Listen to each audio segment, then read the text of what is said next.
independente de onde seja o nosso lar, nosso Deus vai estar lá. E quão lindo, quão maravilhoso esse nosso Deus é. Nós vamos agora continuar adorando o nosso Deus, cantando quão maravilhoso o nosso Deus é, quão lindo o nome dele é. Vamos adorar.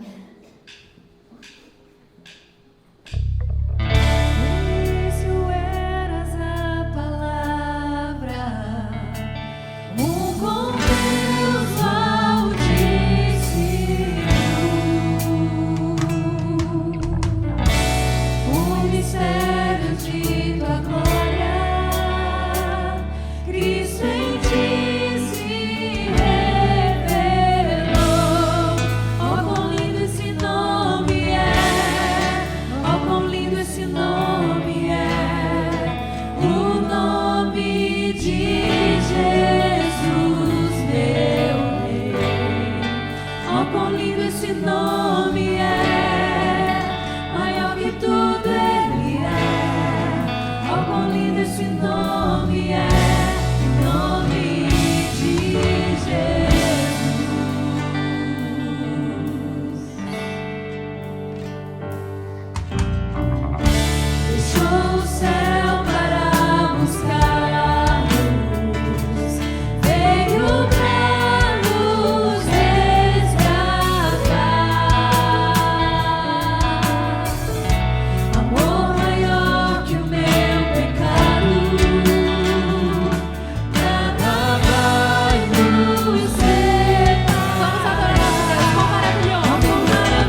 Pai, obrigado, Senhor, porque o Senhor nos trouxe aqui hoje.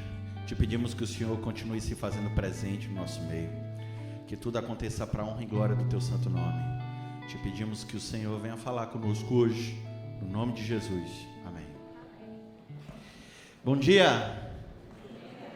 Que bom que você está aqui hoje. Maravilha.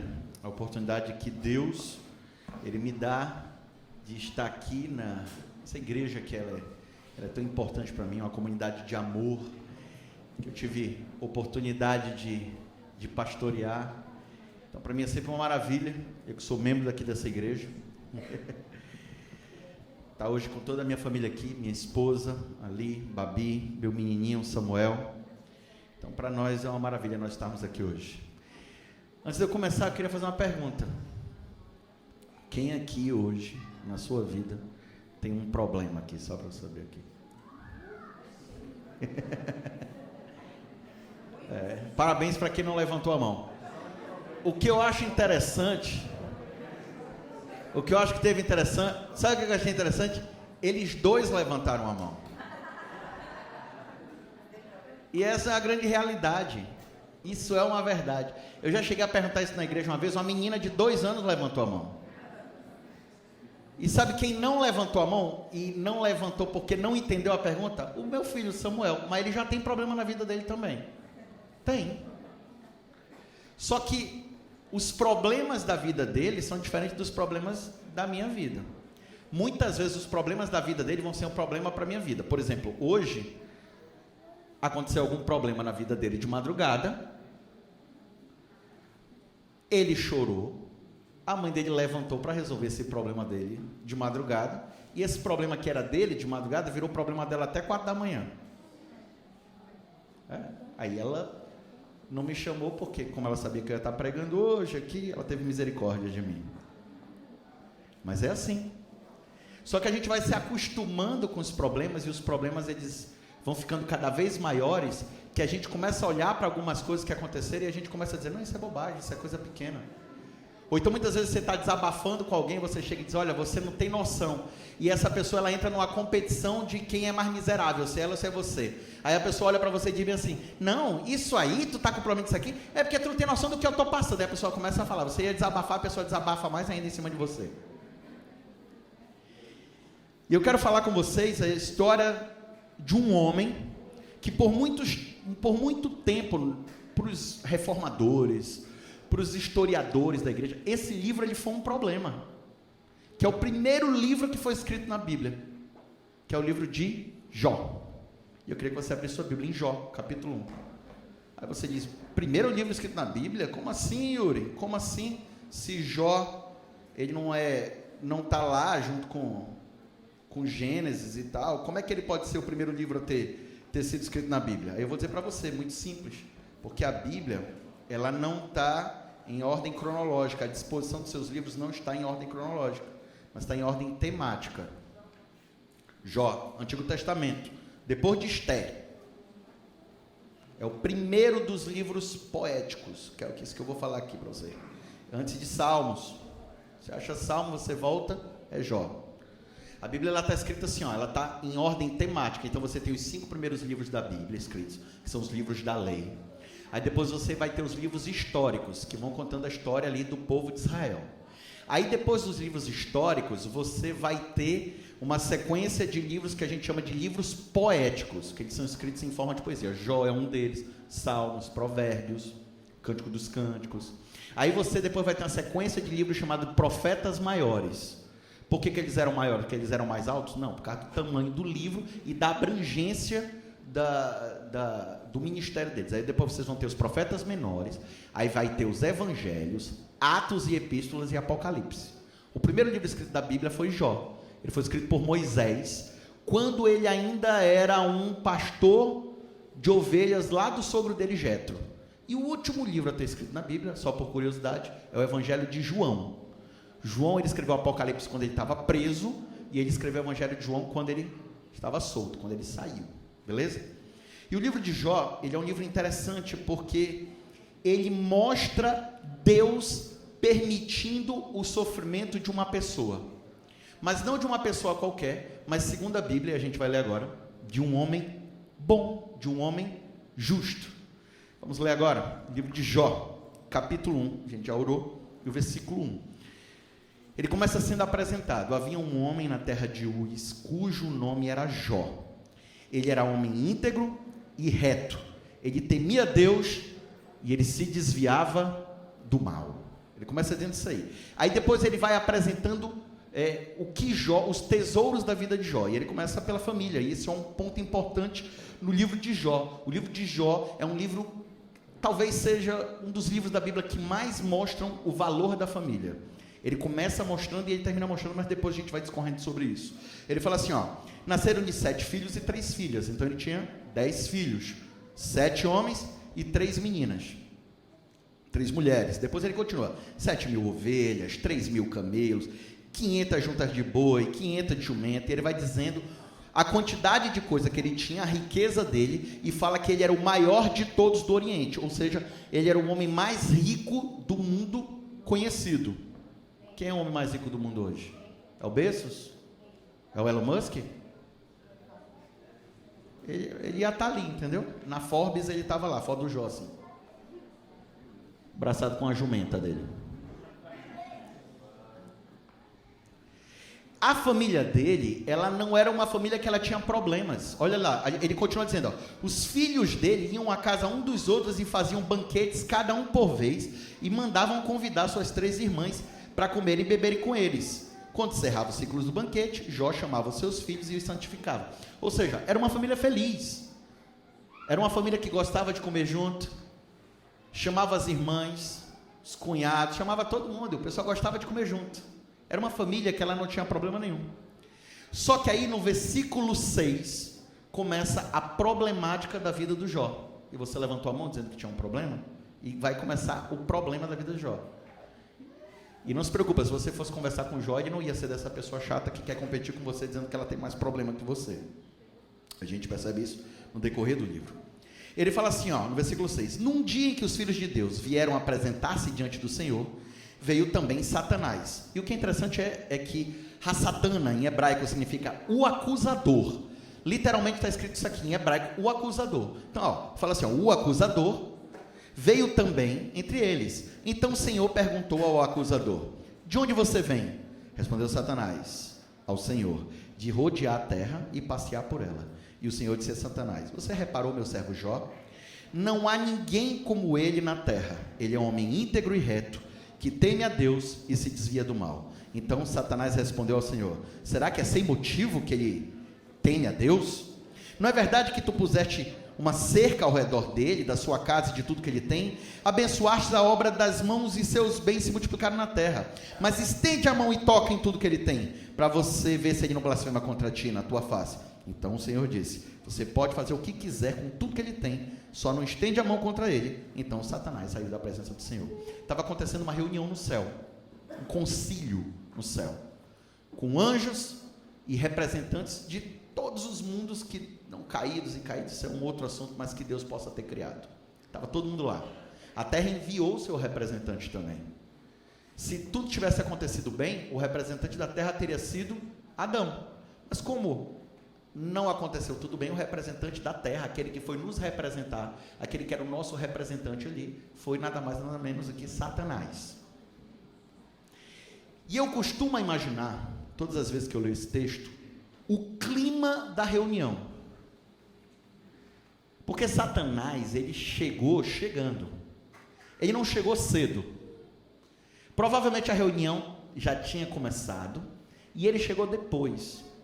Porque ele é vaidoso. E ele gosta de chegar chamando atenção para ele. Eu imagino que quando ele entrou pela porta, se é que tinha uma porta, não sei como é que era, se era um portal, não sei como é que são as coisas no céu. Mas quando ele chegou naquele local, eu imagino que a atenção de todo mundo deve ter ficado para ele. Todo mundo devia estar olhando Miriam. E o clima deve ter ficado horrível e pesado. Um olhando para o outro. Olha quem está aqui. Como é que esse cara veio aqui? Que cara de pau. Clima tenso. Pesado. Pesado. Ele está ali. E quando ele entra, Deus ele faz uma pergunta que aparentemente é simples, mas só essa pergunta, Deus ele tinha um propósito por trás dessa pergunta, e essa pergunta, ela estabelece a ordem daquilo que está acontecendo ali e deixa tudo no seu devido lugar. Ele olha para Satanás e pergunta: de onde você vem? Porque ali, quem fala é Deus, e quem pergunta é Deus, e Satanás ele só responde. Ele não chega trazendo as pautas dele, ele não chega ditando o que vai acontecer. Deus é que está no controle, e ele pergunta: o que você está fazendo? Ou na verdade ele pergunta: de onde que você está vindo? E a resposta de Satanás, ela é bem debochada. Ele vira e fala bem assim: ó, eu venho da terra, a rodear e passear por ela. E essa resposta ela é debochada porque Deus ele fez a terra para a humanidade. E Satanás agora responde: sabe aquele lugar que você deu para a humanidade? Eu passeio por aquele lugar, eu rodo por aquele lugar, e naquele lugar eu faço o que eu quero. Eu imagino que deve ter pesado de novo o clima. Meu Deus, como é que ele fala isso para Deus? Meio redundante, né? Meu Deus, como fala isso para Deus? E agora, Deus? Pelo amor de Deus, Deus. Todo mundo pensando em Deus, vindo o pensamento de todo mundo ali. E Deus vai fazer outra pergunta que estabelece a ordem de novo. Ele fala bem assim: por acaso você viu meu servo Jó? Você viu Jó? Não há ninguém na terra como ele. Ele é um homem íntegro e reto, que teme a Deus e se desvia do mal. O que é interessante é que Deus, nesse exato momento, com uma única pergunta, ele arrebenta Satanás no meio. Porque está dizendo: tu roda e passeia na terra? Mas como é que tu pode rodear e passear? Como é que tu pode controlar e comandar tudo que tem lá, se o Jó está lá? Jó é o argumento de Deus contra Satanás naquele exato momento. Eu me lembro que em 1994, quando eu tinha ali 3 meses, você está fazendo as contas, 3 meses que eu estava na 5ª série. O Brasil chegou na final da Copa do Mundo contra a Itália. Faziam 24 anos que a seleção brasileira não era campeã de uma Copa. A próxima Copa vai ser assim, a gente vai chegar com 24 anos sem ser campeão de uma Copa, na próxima Copa. Até então tinha sido o maior período, né? Na próxima Copa a gente pode acabar empatando, ou passando, não sei. E o Brasil, ele foi para a final contra a Itália. E eu me lembro desse dia com uma incrível clareza, porque foi um dia muito emocionante. E eu me lembro que estava todo mundo muito tenso com isso. Todo mundo com uma esperança muito grande em Romário. O Bebeto era o coadjuvante, mas o Romário era o craque da seleção. O jogo aconteceu e a partida ela foi para os pênaltis. Eu me lembro da minha mãe rezando e fazendo todas as mandingas possíveis, fazendo figa, eu me lembro disso. Eu lembro do meu pai nervoso, e eu não entendia bem esse negócio de vai para os pênaltis. Mas eu, com 11 anos de idade, achei legal ir para os pênaltis. Mas estava todo mundo muito nervoso. E eu percebia que estava todo mundo muito nervoso, e eu pensei, talvez ir para os pênaltis não seja uma coisa legal. E eu fiquei ali, né? Poxa, vai para os pênaltis. E aí vai para os pênaltis. Coisas que aconteceram naqueles pênaltis reverberam até hoje, como por exemplo a defesa do Tafarel. Se abre na internet, se alguém defende alguma coisa, não deixa uma criança cair no chão, ou segura um gato lá, ou um gato pega e Tafarel, até hoje. E eu me lembro, no último pênalti, quando o Baggio, ele chuta para cima, eu me lembro a explosão que foi. A explosão de alegria que foi. Todo mundo gritando, todo mundo muito feliz. Eu me lembro das pessoas saindo na rua. Eu me lembro disso, é muito vivo. Parecia que, não sei, era todo mundo gritando ao mesmo tempo e pessoas correram para a rua. E eu fui uma dessas pessoas que correu para a rua também. E todo mundo comemorando. No outro dia foi feriado nacional. Uma alegria, uma alegria. E eu me lembro que nessa hora o meu pai chegou feliz, me abraçou, chorando, por causa da emoção, e disse: filho, a gente é campeão, a gente é campeão. Mas eu não bati nenhum pênalti. Eu não defendi, pastor Jairo. Eu não sou o Tafarel. A gente é campeão. Mas o sentimento que eu tive naquele momento é de que eu era campeão. E era um sentimento de pertencimento muito grande. Eu sou brasileiro com muito orgulho, com muito amor, e eu sou campeão. Eu nunca desejei tanto conhecer um argentino como eu desejei naquele dia. Eu queria ter algum amigo argentino naquele dia, para eu poder dizer que eu era campeão. Mas eu não era. A seleção e os jogadores foram campeões, Douglas. Eu não estava lá. Mas o que é interessante é que a vitória deles, de uma certa forma, foi passada para mim e para toda a nação brasileira, que de uma forma de que se a gente falasse com qualquer outro povo que não fosse brasileiro, a gente ia poder chegar naquele dia e dizer: me respeita que eu sou campeão. Naquele momento, Jó é utilizado por Deus como um troféu, de que Deus, ele é o vencedor. A vida de Jó é o principal argumento de Deus contra Satanás, para mostrar que ele, Deus, é o vencedor. Deus, ele não argumenta. Deus, ele não vai para uma discussão racional. Ele não procura. Não, ele só pergunta: mas você viu Jó? Você viu Bádio chutando para cima? Você viu? Você viu por acaso Jó? Jó é o troféu do Senhor nas mãos do Senhor, para mostrar para Satanás que Deus, ele é o vencedor. Porque é interessante que a pergunta que ele faz é: observaste por acaso meu servo Jó? E quando você vai no original, a palavra observaste, a melhor tradução seria espionar-te. Espionar, me ajude aí, pessoal do português. Você espionou? Pronto. Você espionou Jó? Quase que eu botei uma mesóclise aqui, ó. Espionar-lo-ei.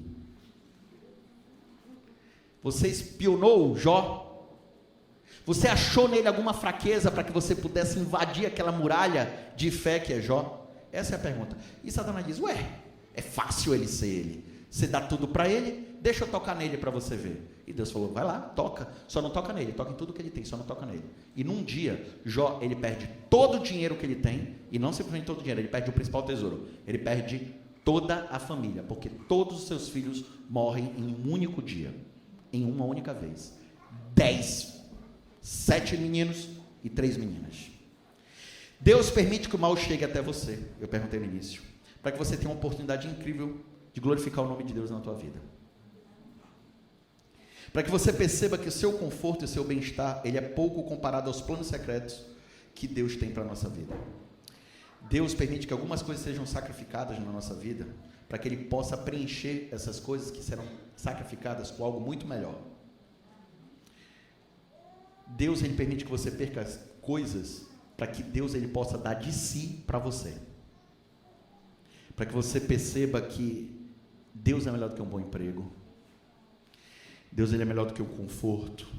Deus, ele é melhor do que a tua vida profissional. Deus é melhor do que a tua família. Isso é uma luta diária que eu tenho. Porque todos os dias, quando eu faço culto de pôr do sol todos os dias com meu filho. Porque faz parte da rotina de sono dele. A gente faz o culto de pôr do sol, eu canto alguns louvores. Meu filho ainda não tem noção de afinação, graças a Deus. E eu fico com ele aqui cantando alguns louvores.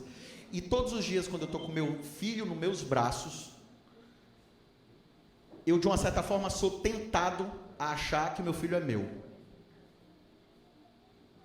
E de que aquela vida que eu levo, eu, minha esposa Bárbara, que chamo Babi, e o Samuel, é tudo para mim. Porque um dos primeiros sentimentos que eu tive ao olhar para o Samuel foi um dos sentimentos mais, viscerais que eu tive na minha vida. Foi algo, veio de dentro, foi incrível ver aquele menino daquele jeito. E uma das coisas que eu pensei é: não pode acontecer mal nenhum a esse menino. Não pode acontecer mal nenhum a esse menino. Ao meu menino. E é uma luta. É uma luta. Que luta é? Saber que Deus é maior do que isso. Estar preparado para isso. Entender que Deus é maior que o meu filho, que minha família. Deus é maior. Deus é maior. Deus, ele quer que você seja o argumento definitivo de quão grande e quão vencedor Ele é. Só que muitas vezes a gente leva uma vida, eu vou fazer uma pergunta para você, para e pensa, como é que tem sido a sua vida? Muitas vezes a gente vive o ordinário. Eu acordo, eu faço o culto, eu saio para trabalhar, resolvo algumas coisas ali, penso em como conseguir mais dinheiro, se você é concursado, não dá para conseguir mais dinheiro.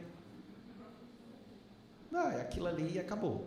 A não ser que você economize algumas coisas, é a maneira de você conseguir mais dinheiro. Mas você vai, pensa, você vai ali, você volta para sua casa, você se prepara, sexta-feira à noite vai ter PG, aí eu vou para o pequeno grupo sexta-noite, sábado de manhã eu vou para a igreja, venho para a igreja, sirvo na igreja, e a sua vida entra nesse ciclo,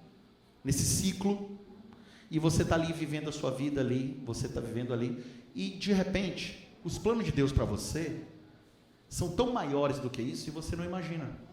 Mas para que você possa viver, muitas vezes, esse plano de Deus para você, para que Ele possa mostrar para todos o quão grande Ele é, através da tua vida, Ele vai ter que permitir que o inimigo toque na tua vida, para que todos vejam, através da tua vida, o quão grande o Senhor é. E a gente quer que Deus se manifeste em nossas vidas, mas muitas vezes a gente não para pensar o que significa essa manifestação de Deus nas nossas vidas. Para Paulo, foi perder tudo. Tudo. E ter a cabeça dele quicando no chão. Mas o nome de Deus foi glorificado na vida dele. Para Jó, é um livro de sofrimento, mas também é um livro de esperança. Um livro que mostra também o valor da família. Ele mostra tudo isso. Mas para que Jó pudesse continuar sendo usado como argumento definitivo da glória de Deus, Deus permitiu que isso acontecesse. Sabe por quê, gente? Deus ele não tinha dúvida sobre Abraão. Vocês acham que ele não... será que Abraão vai ou não vai levar Isaac? Ele não tinha dúvida. Ele não tinha dúvida sobre Noé, se Noé ia ou não entrar na arca. Ele não tinha dúvida sobre José, se ele ia permanecer fiel mesmo preso. Ele não tinha dúvida sobre Jó. Deus aí não tem dúvida. Deus ele sabe. Mas ele apenas estava dando uma oportunidade para eles e para o mundo espiritual perceberem que a tua vida extraordinária é o argumento definitivo da glória de Deus. Amém? Então, quando o pior chegar para você, muitas vezes, eu arrisco dizer que, na maioria das vezes, é Deus te dando uma oportunidade incrível para você mostrar que a sua vida tem valor, mas não simplesmente valor material, valor aqui para esse mundo, mas a tua vida, ela tem um valor eterno, a tua vida, ela tem valor espiritual. Então, você levantou a mão dizendo que você tem um problema, talvez esse problema tenha chegado, e problemas maiores virão, porque é uma oportunidade incrível que Deus está te dando para você viver o extraordinário e mostrar para a eternidade que a tua vida tem um valor eterno. Porque você vai se transformar no principal argumento de Deus, contra as acusações do inimigo. E é nesse momento que, quando alguém chega e diz bem assim, não mais, olha isso, olha aquilo outro, e isso, e aí a pessoa vai olhar e vai dizer, mas você por acaso já viu a Ju? Você por acaso já viu Jeová, a Lia? Por que você está falando isso? O que eu acho interessante no livro de Jó é que Jó ele persevera, ele aprende. E no final, no capítulo 42, no versículo, deixa eu achar aqui, 12, mostra que o Senhor abençoou o último estado de Jó mais do que o primeiro. Ele veio a 14.000 ovelhas, 6.000 camelos, 1.000 juntas de bois e 1.000 jumentos. Também teve outros 7 filhos e 3 filhas. O que eu acho interessante é que quando você lê no final do livro do Jó, você vê que Deus ele restabelece tudo em dobro para Jó. Tudo. Antes ele tinha 7.000, agora ele tem 14. Antes ele tinha 500, agora ele tem 1.000. Você vai poder ver. Mas só que antes ele tinha 7 filhos e 3 filhas. E agora ele não tem 14 filhos e 6 filhas. Ele tem de novo 7 filhos e 3 filhas. Porque Deus está demonstrando o que importa também para você aqui. Porque ele multiplicou a família do Jó. Por quê? Porque o que importa para Deus é que a tua vida tem um valor eterno e um valor espiritual. Então, todos os objetos, Deus multiplicou aqui na terra. Mas a família do Jó só vai ser multiplicada no dia que Jesus Cristo voltar. Porque quando Jó finalmente vê aquele que ele cria, e quando Jesus Cristo ressuscitar Jó, ele não vai ter 10 filhos, mas ele vai ter 20. Deus multiplicou para a eternidade. Então, algumas coisas, Deus ele quer multiplicar para você para a eternidade. E Deus ele quer que você dê essa atenção também especial para a tua família, mas que você, assim como Jó, reconheça que a tua família, ela é do Senhor. Mas o nosso sofrimento, como diz Paulo, produz para nós eterno peso de glória. Então Deus, ele quer usar a tua vida como um argumento definitivo da glória dele. Eu comecei meu ministério no interior do Amazonas. E é interessante, eu já falei para algumas pessoas aqui, eu fui pastor numa cidade chamada Codajás. Codajás é uma das cidades do interior do Amazonas que mais exporta açaí para o mundo. Quando eu cheguei lá, 1 litro de açaí era R$ 2,50. Eu cheguei lá não gostando de açaí, eu dizia que açaí tinha gosto de terra. Hoje açaí para mim tem gosto de terra prometida. De tanto que eu gosto de açaí. E lá tem um costume que é interessante, são chamadas campais.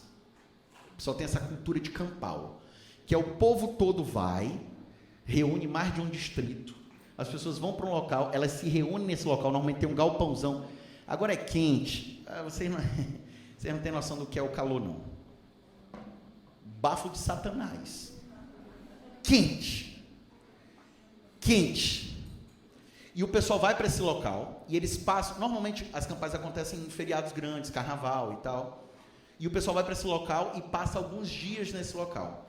Muitas dessas campais o pessoal vai de barco, o pessoal chega, todo mundo da igreja num barco, e o barco, não é esses barcos que vocês estão acostumados a andar, cada um com a cabinezinha, não, você entra no barco, o barco é um vão.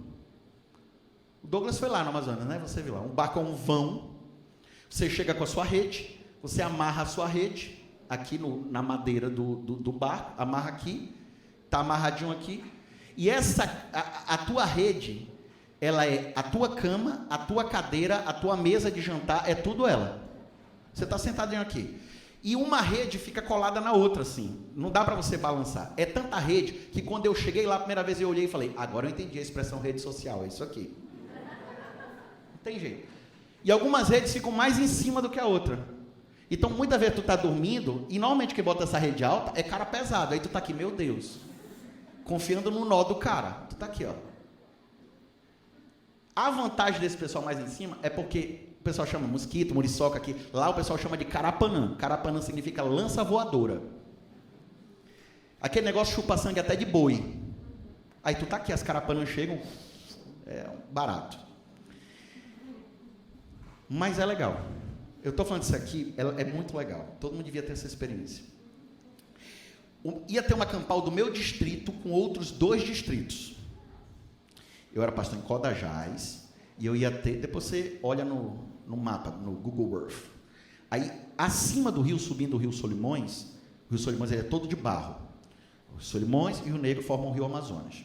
Acima do Rio Solimões tem um distrito chamado Coari. E lá em Coari tem um lago chamado Lago do Coari. Aí, em Coari tinham 2 distritos. Então, era meu distrito e esses 2 que faziam acampal juntas. Então, eu ainda tinha que subir mais um pouco o rio. Tinha que subir o rio mais um pouco. E lá a gente ia chegar num local chamado Ariri. E lá era acampal. Passava 4 dias nesse local. E quando estava perto da acampal, os irmãos gostam muito, assim, é um evento para eles que vocês não têm noção, assim, é incrível para eles. E eu me lembro que a igreja não tinha barco, então eu fui lá na casa do prefeito, pediu um barco emprestado para que a gente pudesse ir para acampar, e ele desenrolou um barco lá, que é um barco escola, grande o barco, ainda tinha 2 cabines no barco chique, uma ia ser do capitão e o outro jamais ia ser do pastor. Você sempre vai dar para as mães de criança pequena, porque o pessoal não tem essa não, raiz. Quantos dias? Não, pastor, eu vou dedicar meu filho lá, mas vai ter quantos dias? 7, meu Deus. Mas leva. E aí eu cheguei com o papelzinho que o prefeito deu, cheguei lá na casa do irmão e disse bem assim, olha, é o seguinte, aqui está a licitação, o prefeito deu o barco para a gente. Daqui a tantos dias, você vai lá e entrega no porto, porque eu agora vou descer para avisar as outras igrejas o dia, e quando eu subir, eu já vou subir no dia de ir embora, eu vou vir com a última igreja, eu tinha 13 igrejas, eu tinha um barquinho, e esse barquinho eu fazia a visita, era um motorzinho 15, Furiosa é o nome dela, era uma moça, o meu barco, só fazia barulho a Furiosa. E aí eu saí descendo, olha, dia tal vai ter campal, vamos lá e tal. Porque muitos desses lugares, os irmãos, eles tinham um aparelho celular que eles deixavam conectado numa antena para poder pegar sinal. Então, se tu ligasse para o cara, muitas vezes ele não ia atender. Nem sempre ia estar lá. Então, eu saí avisando, olha, meu tio eram 3 cidades, mas todas de barco, nenhuma era de estrada, nenhuma era de estrada. Até o local onde eu ficava a 12 horas de Manaus, subindo o rio, isso. E aí eu fui lá avisando todo mundo. Nesse processo todo eu levei 15 dias, indo de igreja em igreja. Porque você fica lá, você dorme com o irmão, vai, dorme na casa dos irmãos, vai lá. Quando eu cheguei na última igreja, era uma comunidade ribeirinha chamada Jaratuba. Eles tinham o próprio barco deles. São irmãos que Deus abençoou demais, muito fiéis, pastor, muito fiéis, muito fiéis. Fidelidade daquele povo, Deus abençoou demais. Eles tinham o próprio barco deles. Os irmãos, outra história. Esses irmãos, eles eram tão fartos por causa da fidelidade deles, que Deus, os caras vendiam chicória, é o que eles vendiam. Mas Deus multiplicava de um jeito, que você tem noção, esse era o único lugar que eu ia e eu não dormia na casa dos irmãos, porque os irmãos construíram uma casa para o pastor. Eu tinha uma casa para dormir toda vez que eu ia lá. E eles tinham um barquinho, que era o barco da igreja, que eles mesmos adquiriram. E aí eu fui subindo com eles e eu cheguei em Codajás. Quando eu cheguei no porto de Codajás, a quantidade de adventista que tinha no porto, vocês não têm noção. Estava lotado. Porque os irmãos chegaram para ir para Campal. E eu cheguei lá e eu fiquei assim, cadê o barco? Por que o povo não está no barco? E eu fui na casa do ancião. E eu falei, cara, cadê o barco? O que o pessoal falou? Aí ele olhou para mim e disse, que barco? Eu falei, o barco que vai levar o pessoal para acampar, homem de Deus. Eita, pastor, esqueci. E eu falei, cara, eu estou com 700 pessoas no porto agora. Não sei, esqueci. Coisa para fazer, esqueci. Fui lá no porto, o barco, o prefeito tinha dado para usarem para outra coisa, porque ele não levou lá. Fui na casa do prefeito, todo sem jeito. Prefeito, o pessoal esqueceu de vir aqui. O prefeito puxou minha orelha. Que é isso, pastor, muita irresponsabilidade. Eu sei que a culpa não é sua, mas eu todo sem jeito. E eu tinha 25 anos. E uns 40 quilos a menos do que eu tenho hoje. Então, é um menino. E aí o prefeito lá... eu só tenho esse outro barco aqui, mas ele é bem menor. O pessoal vai amontoado. O pessoal não está nem aí para segurança. Né? Tá bom, menor. Chego lá, entrego, lá vem outro barco. O pessoal entrando e eu pensando, meu Deus do céu, esse barco vai afundar.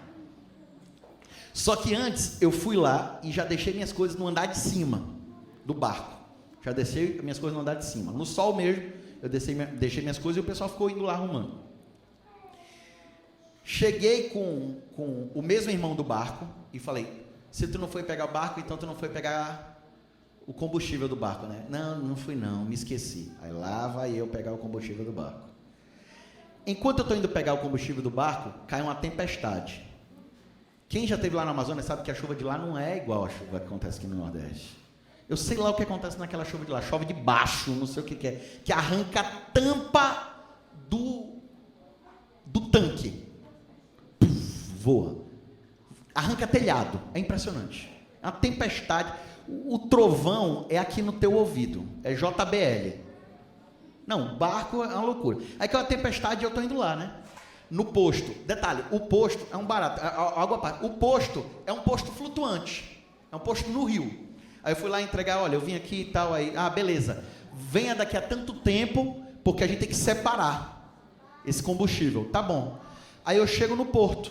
Quando eu chego no porto, tá todo mundo no porto e o meu barco lá. Só que as minhas coisas estavam no andar de cima, ninguém tirou minhas coisas lá na chuva.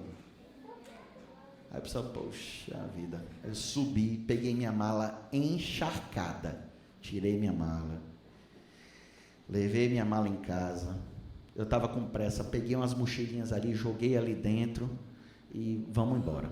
Cheguei, daqui a pouco a gente sai, a chuva parou, mesma velocidade que ela vem, ela para, sol, quente, e aí a gente está indo. De repente chegam os irmãos e me chamam, a gente já estava algumas horas no barco. Essa é uma viagem longa, essa é uma viagem de umas 6, 7 horas. Pastor, o senhor tem que falar para o capitão para ir buscar os irmãos, olha o nome do lugar, da Ilha das Onças. Aí eu falei, não senhor. Aí ele, não pastor, tem que ir lá. Eu falei, cara, mas eu passei lá avisando. Eles não vieram, não pastor, mas não dava para eles virem. Eu falei, cara, o problema é o seguinte, se a gente entra aqui, parece que eu estava falando uma estrada, né? Se eu entro aqui à esquerda, se a gente entra nesse braço aqui para ir buscar os irmãos das onças, além de ser mais demorado o tempo que a gente vai chegar, não vai ter combustível suficiente, porque o combustível foi para ir e voltar. Não, tudo bem, o senhor que sabe se o senhor é um pastor que vai abandonar as ovelhas. Tá bom? Pô, um argumento desse, cara. Tá bom, vamos buscar os irmãos das onças. E eu pensando, tomara que uma onça te pegue. Chega lá, pega os irmãos das onças e vamos embora. Aí a gente chega na Campal. 4 dias de Campal. Lá dentro da Campal,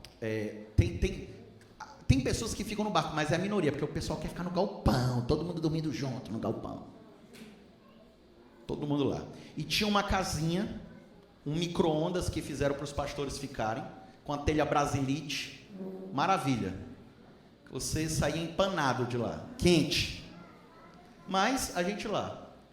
Quando foi no sábado, o presidente da época, ele chegou e disse assim, gente, vocês sabem, né, pastor Yuri e o pastor Ivan, era eu e um outro colega lá, eles são pastores aspirantes. Aí, eu não sei se vocês sabem essa nomenclatura, mas na igreja adventista, você passa por um período probatório de experiência que você é chamado de pastor aspirante. Depois desse período, que o mínimo é de 4 anos, você é ordenado pastor. Aí só a partir de então você pode fazer todas as coisas que um pastor faz.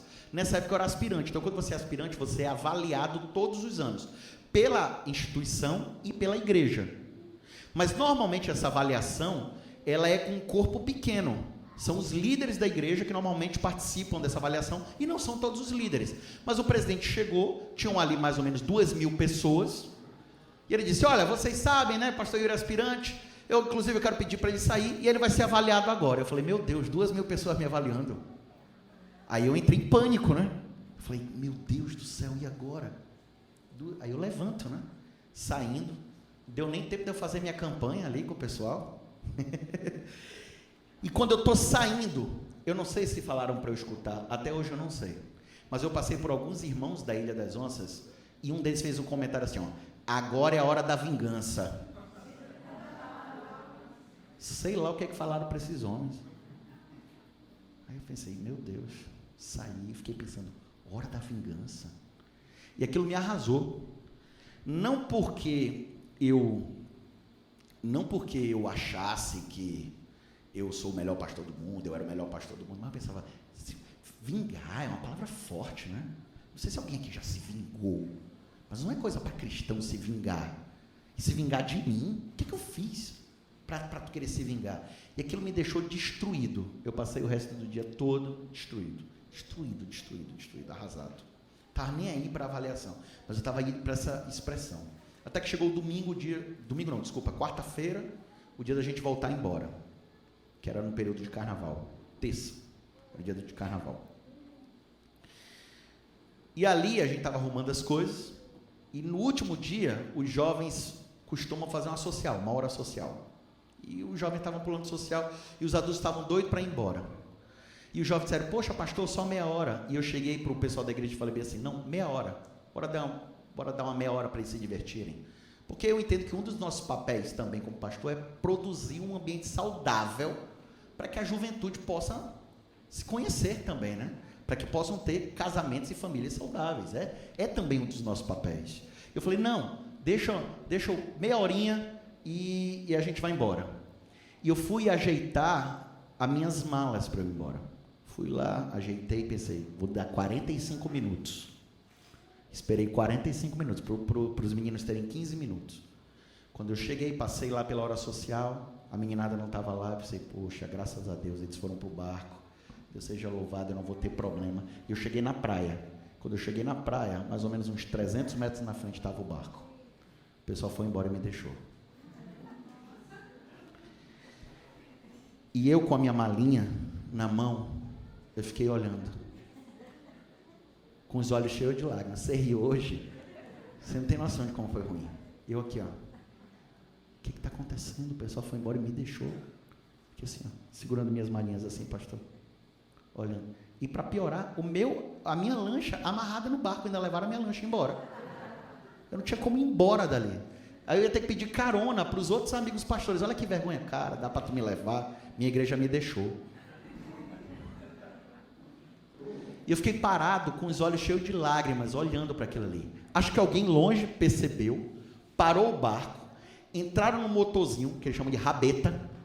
O cara veio me buscar na rabetinha e, enquanto ele estava vindo, toda a energia do meu corpo se concentrava para não chorar. Eu não posso chorar. Eu não posso chorar. Eu não vou chorar. E eu aqui, ó. O irmão chegou. Ô, pastor, o pessoal lhe esqueceu, né? Entrei calado. Até o barco. Entramos no barco, eu entrei calado. Quando entrei no barco, o constrangimento dava para tocar. Era assim. Eu estava constrangido, ele, horrível. Subi, atei minha rede, não dei uma palavra. Atei minha rede, deitei e fiquei olhando para cima. E o barco foi embora. Não desci para comer, nem nada, até que a noite veio. Quando a noite veio, a minha lágrima escorria, descia aqui, lágrima. Eu olhando para o céu, pensando. Quando estava chegando próximo à cidade, adivinha? Acabou o combustível. Por que acabou? Porque não tinha combustível para ir na Ilha das Onças. Que a gente foi deixar o pessoal nas onças e saiu das onças. Logo depois que saiu, acabou o combustível. Pastor, acabou o combustível. Foram lá em cima. Peguei a chave da Furiosa, desci, liguei a Furiosa, que ela era mais rápida, fui até a cidade, comprei mais combustível, voltei, enchi o barco, e voltando. E o barco foi e eu fiquei lá em cima. Já era de dia. Chegamos. Quando chegamos, a gente tinha combinado uma coisa. Quando chegasse, a gente ia entregar o barco melhor do que quando pegamos. Todo mundo foi embora. Só ficou no barco eu e um jovem, Helenilson. Só eu e um jovem. Helenilson ficou lá. Quando o Helenilson, todo mundo saiu, eu desci, peguei um balde, água do rio mesmo, comecei a esfregar. Joguei água no chão, fiquei ali calado, esfregando o chão.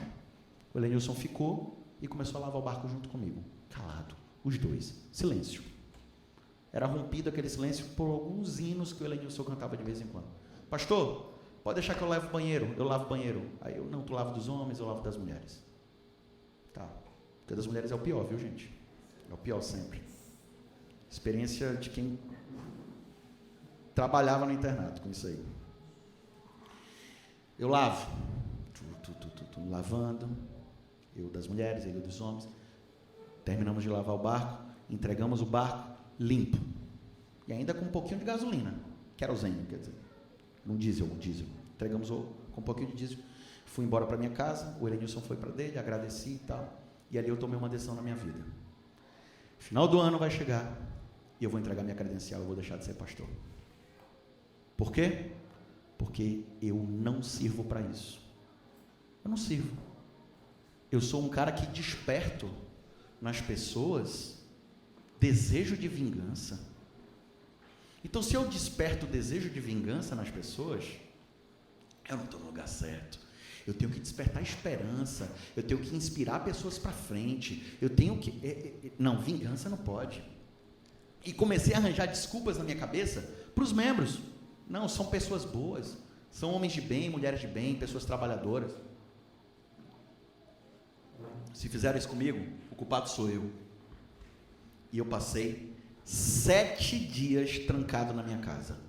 Eu não saía para nada. Eu tinha até uma bênção, porque eu morava em cima da casa de um irmão, e do lado era uma padaria. Então eu fiz uma boa amizade com o padeiro. Então eu chegava pelos fundos e gritava: João, manda 5 pães aí. E ele anotava, né? Ele anotava. Então eu nem precisava descer de casa. Nem precisava. 7 dias passei dentro de casa. 7 dias depois, a porta da minha casa bate lá embaixo. Eu vou, olho, era o Helenilson. Pastor, eu queria falar com o senhor. Espera aí, joguei a chave lá de cima. Sobe aí. O Helenilson subiu. Ele chegou com 2 litros de açaí.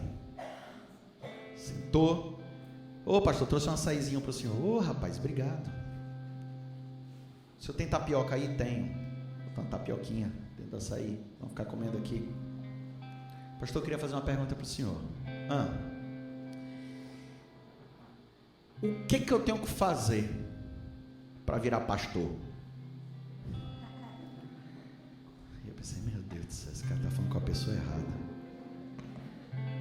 Eu falei bem assim: cara, tu quer virar pastor? Olha o que eu acabei de... E eu pensando assim: mas tu quer virar pastor por quê? Por que tu quer virar pastor? Ele falou: pastor, na verdade eu nunca quis não, mas deixa eu falar uma coisa aqui para o senhor. Pastor, quando o senhor chegou e pegou sua mochila toda molhada lá em cima e não brigou com ninguém, eu tinha acabado de chegar e eu vi o senhor saindo com a sua mochila molhada. E depois eu vi o senhor voltando e o senhor não brigou com ninguém. Pastor, o senhor sabe que a minha igreja ela é bem pequenininha, é uma igreja de 18 pessoas. Eu sou o diretor daquela igreja e eu participei da reunião. E o senhor falava: não dá para ir na Ilha das Onças, e o pessoal dizia: dá. Eu, como sou muito novo, eu fiquei calado, deixei vocês mais velhos decidirem. E eu vi que o Senhor resolveu ir buscar o pessoal lá. Pastor, deixa eu dizer uma coisa para o senhor, algo que talvez vai lhe deixar triste. O senhor não é o melhor pastor do mundo, não é. O senhor não é um pastor nota 10, mas o senhor não é um pastor horrível. E talvez o senhor não saiba, mas algumas pessoas se reuniram naquele dia com vontade de fazer o mal para o senhor, e ele não sabia que eu tinha escutado. Ele falou: e eu escutei quando eles estavam tramando isso. Eu reuni todos os jovens, pastor, todos, e disse para os jovens: gente, é 10 para o pastor, independente dele ser 10 ou não, é 10. A gente precisa compensar a nota do pastor, é 10. E gente, no final daquele ano, eu fui o pastor que teve a maior avaliação do campo. Foi injusto, mas foi a maior. Eu fiz isso, pastor, porque eu não podia ver aquilo acontecer. Pastor, eu estava no barco quando o senhor foi deixado. Quando o senhor entrou, eu fiquei com tanta vergonha, porque eu não lembrei do senhor. Estava tão empolgado com a social, eu não lembrei do senhor. Eu vi quando o senhor entrou, eu vi a tristeza no seu olhar, eu vi que o senhor não falou nada. Eu lembro que o senhor combinou de lavar o barco, foi todo mundo embora, até o pessoal da minha igreja. O senhor ficou, mas eu fiquei com o senhor lavou calado. E quando o senhor passou por tudo isso, e eu vi o senhor passando por isso calado, eu pensei: isso que esse homem está fazendo aí é nada comparado ao que o meu Jesus fez por mim. Nada. E por causa disso, eu preciso dedicar a minha vida integral ao Senhor. Quero trabalhar para o Senhor. E eu quero ser pastor por isso, eu quero trabalhar para o Senhor. E hoje, para a honra e glória de Deus, lá nessas mesmas regiões ali, o Helenilson é um pastor lá. Para a honra e glória de Deus. Ele e a família dele, hoje tem uma esposa, uma filhinha, uma família linda. Deixa eu falar uma coisa aqui para você. Qualquer sofrimento, qualquer problema que você tenha ou esteja, ou terá na sua vida é nada comparado ao que Deus fez por você. Mas o teu sofrimento, as tuas tribulações, os problemas que acontecem na tua vida, produzem para você uma oportunidade incrível de você viver o extraordinário e mostrar que a tua vida tem um valor eterno, um valor espiritual. Outras pessoas podem olhar para o teu sofrimento e para as tuas tribulações e enxergarem a graça de Deus e a eternidade através daquilo que Deus vai fazer na tua vida durante e depois da tua tribulação. Pessoas estão olhando para você por mais que você não imagine. Às vezes você está passando pelo problema e você não consegue perceber, mas tem gente te olhando. E essas pessoas, elas verão o agir de Deus através da tua vida. E esse agir de Deus através da tua vida vai produzir frutos na vida dessa pessoa. Frutos que você não consegue mensurar, frutos que você não consegue calcular, a ponto das pessoas olharem para você e acharem que você está vivendo o extraordinário, de acharem que você está vivendo o espiritual, o sobrenatural e desejarem aquilo para a vida delas. Mas é impossível você levar uma vida dessa se você continuar levando uma vida fácil, uma vida ordinária, uma vida sem tribulações. É impossível. Porque o milagre, ele só acontece diante da necessidade. O mar só abre se ele estiver fechado. A cura só acontece se houver a doença. O mar, ele só para se ele estiver agitado. A multiplicação do pão só vem se tiver a fome. Não tem como você ver o sobrenatural. Não tem como você viver o extraordinário tendo uma vida ordinária. Não tem. Por isso, o meu desejo para você é que você saia daqui hoje sabendo disso, que Deus, Ele pode permitir que algumas coisas sejam tiradas de você para Ele dar de si para você, e você viver algo que você nunca imaginou na sua vida. E depois de você entender que quando você tem Deus, você não precisa de mais nada, Deus, Ele vai poder acrescentar outras coisas na tua vida, e outras pessoas, os anjos, os mundos não caídos verão o quão grandioso nosso Deus é, e você vai ser utilizado, você vai ser usada como um troféu nas mãos do Senhor, e o Senhor vai poder olhar para todas as pessoas e dizerem: você viu meu servo lá na terra? Você viu minha serva? Você vai ser o argumento de o quão Deus é grandioso. E isso pode ser a coisa mais sublime que você pode desejar na tua vida, ser o argumento da vitória de Deus, que tua família seja o argumento da vitória do Senhor, que teus filhos sejam o argumento da vitória de Deus, que tua vida seja o principal argumento de que Deus, Ele é vencedor, de que Deus é o Senhor, e de que nós podemos crer nele, mesmo nos piores momentos, mesmo durante o agir do inimigo nas nossas vidas. Deus, Ele vai continuar atuando, vai continuar te protegendo. Deus muitas vezes vai permitir que isso chegue para você, para que você veja o quão forte você consegue ser nas mãos dele, e o quão maravilhoso ele consegue ser na tua vida. Há muito mais do que você imagina, há muito mais do que as coisas daqui. Deus, Ele tem um tesouro muito maior para todos nós, e esse tesouro que Deus tem para nós é nada mais e nada menos do que o próprio Filho dele, Jesus Cristo. E quando você entender isso, quer seja nos momentos bons, quer seja nos momentos ruins, você vai ter mais, você vai ter uma vida em abundância. Então que Deus, Ele possa utilizar esse problema aí que você levantou as mãos, para te dar essa oportunidade incrível de você viver o sobrenatural e o extraordinário, para que você possa ser o principal argumento de o quão grande é o nosso Senhor. Alguém tem esse desejo no coração? Levanta as mãos se você tem esse desejo. Amém. Então vamos escutar um louvor agora, e no final eu vou orar por você. Que Deus seja louvado.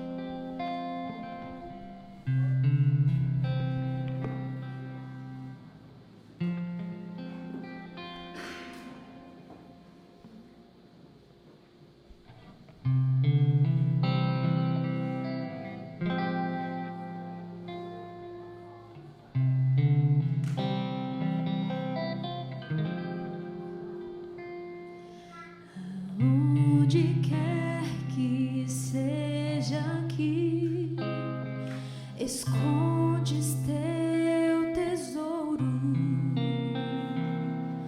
ali também está teu coração. Se você sabe, pode cantar. Se aqui na terra o esconderes, ladrões podem roubá-lo, ou podes escondê-lo lá no céu.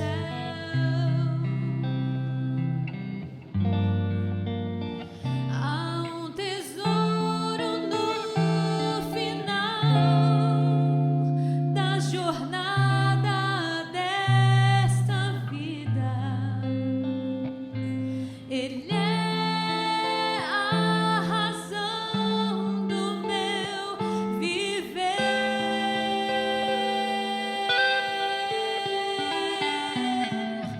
Cristo é o tesouro, Ele é a razão pela qual eu vivo. Será o meu tesouro até eu morrer.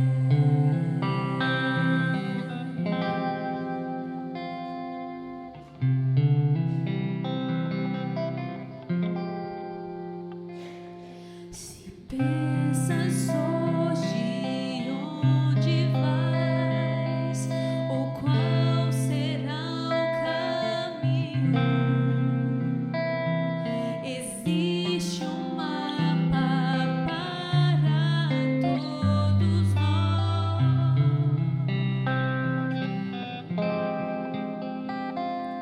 Se nós o lermos e o seguirmos aonde ele indica, não nos perderemos, só temos que escolher.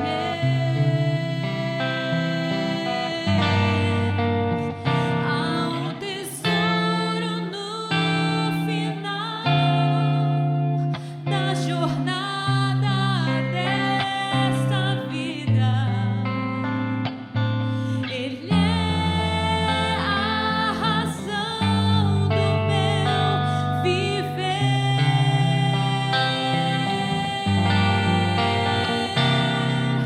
Cristo é o tesouro,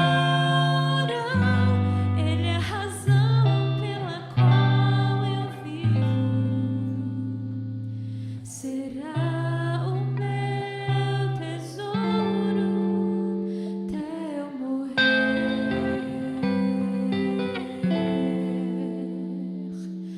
Cristo é meu tesouro até eu morrer.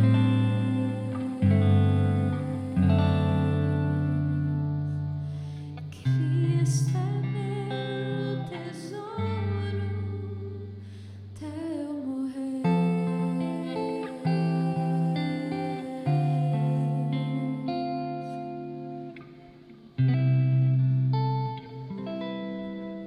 Amém. Cristo é o nosso tesouro.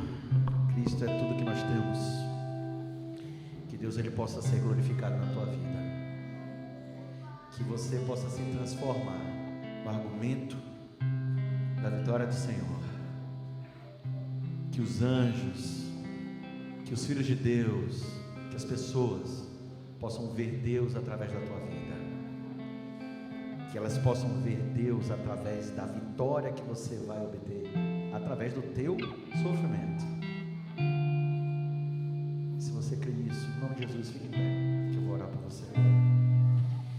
Querido Deus e Pai, obrigado, Senhor, porque o Senhor nos trouxe aqui hoje. Obrigado porque, através da tua palavra, nós podemos aprender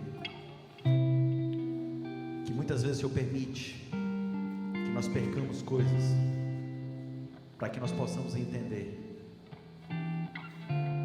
que o Senhor, na verdade, não está nos tirando nada, mas o Senhor está dando mais de si para nós.